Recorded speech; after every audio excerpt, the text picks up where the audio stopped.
పెట్టి వాళ్ళందరినీ కూడా స్వార్థంతో తన వైపు తిప్పుకున్నాడు.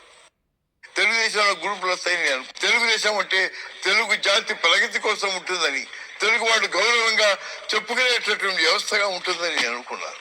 ఎప్పుడైతే ఆ తెలుగుదేశంలో తెలుగు జాతికి అగౌరవపరిచే విధానంగా ప్రజా విశ్వాసాన్ని, నమ్మకాన్ని మోసం చేసే పద్ధతిగా గ్రూపులు ఏర్పడ్డాయో ఇక శాసనసభ ఉండకూడదు, రద్దు చేయండి అని కూడా నేను గవర్నర్ గారికి చెప్పాను. దాంతో వీళ్ళు ప్రచారం సాగించారు. ఇదిగో ఆయన అధికారంలో ఉంటే ఆయన గవర్నర్ గారిని రద్దు చేయమని కోరాడు, కాబట్టి మీరందరూ కష్టపడి గెలిచి వచ్చిన మీ సీట్లు పోతాయి, కాబట్టి మీరు ఏమైనా సరే నా దగ్గరికి రావాలి, నా వైపు ఉండాలి, నేను మనందరినీ ఉంచుతాను, మీకు అందరికి కూడా కావాల్సినంత అవకాశాలు మీకు కల్పిస్తాను, అధికారాలు ఇస్తాను, మంత్రుల్ని చేస్తాను అని ఎన్నో ఆశలు పెట్టి వాళ్ళందరినీ కూడా స్వార్థంతో తన వైపు తిప్పుకున్నాడు.